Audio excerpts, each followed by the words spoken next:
കുളിക്കുമ്പോൾ വെള്ളം മുക്കി കയ്യിൽ പിടിച്ചിട്ട് ഗംഗേജ യമുനേ ജൈവ ഗോദാവരി സരസ്വതി നർമ്മദേ സിന്ധു കാവേരി ജലേസ്മിൻ സന്നിധിം ഗുരു എന്ന് പറഞ്ഞിട്ട് ആ വെള്ളം അങ്ങോട്ട് തന്നെ ഒഴുക്കി പ്രാർത്ഥിച്ചിട്ട് മാത്രം തലയിൽ മുക്കി ഒഴുക്കുന്ന ഒരു സംസ്കാരം ഭാരതത്തിലുണ്ടായിരുന്നു.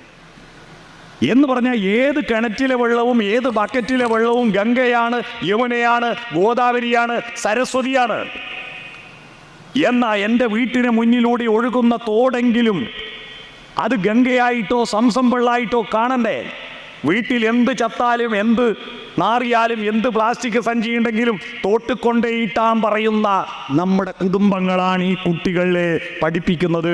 നമ്മുടെ പുഴകളെല്ലാം അഴുക്കുചാലുകളാണെന്ന്. എല്ലാ നഗരത്തിലെയും അഴുക്കുചാലുകൾ. കരുനാഗപ്പള്ളിയിൽ നിന്ന് കൈകഴിയ വെള്ള ഓടകളിലൂടെ പോകുന്നത് പള്ളിക്കൽ പുഴയിലല്ലേ? പള്ളിക്കൽ പുഴയിലല്ലേ? ഈ പുഴ അഴുക്കുചാലാക്കാൻ നമ്മളോട് ആരാ പറഞ്ഞ്?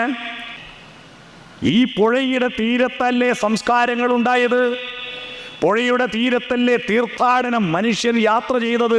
ദൈവങ്ങളെ തേടി യാത്ര ചെയ്തതെല്ലാം പുഴയിൽ മുങ്ങിക്കുളിച്ചിട്ട് തീർത്ഥയാത്രയാണ്. ഗംഗയാറു പിറക്കുന്നു ഹിമവന്മലയിൽ, പമ്പയാറു പിറക്കുന്നു ശബരിമലയിൽ, പൊന്മല നമ്മുടെ പുണ്യമല, പമ്പ നമ്മുടെ പുണ്യനദി. പാട്ട് പാടും. എന്നിട്ടോ ആ പമ്പയിൽ കൊണ്ടുപോയിട്ട് ട്രൗസർ ഒലിപ്പിച്ച് വിടുകയും ചെയ്യും.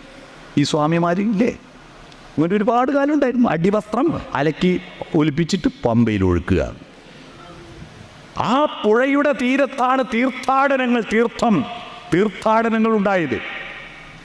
ഈ ജലമാണ് നമ്മുടെ ജീവനെന്ന് ബോധ്യപ്പെടുത്തണമെങ്കിൽ നമ്മുടെ ദൈവങ്ങളെ ദൈവങ്ങളാക്കിയത് വെള്ളം തലയിലൂട്ടി ഒലിച്ചിട്ടല്ലേ? അഭിസേചനം നടത്തിയിട്ടല്ലേ? വെറും കല്ലിനെ ദൈവമാക്കിയത് അഭിസേചനം നടത്തിയിട്ടല്ലേ? ജലസേചനം പോലെ അഭിസേചനം, അതാണ് അഭിഷേകം എന്ന വാക്കായത്. അഭിഷേകം നടത്തിയിട്ടല്ലേ ദൈവത്തിന് ശക്തി കൂട്ടുന്ന? വെള്ളം ഒഴുക്കണ്ടേ? വെള്ളം കൊണ്ട് തേവാരം നടത്തണ്ടേ?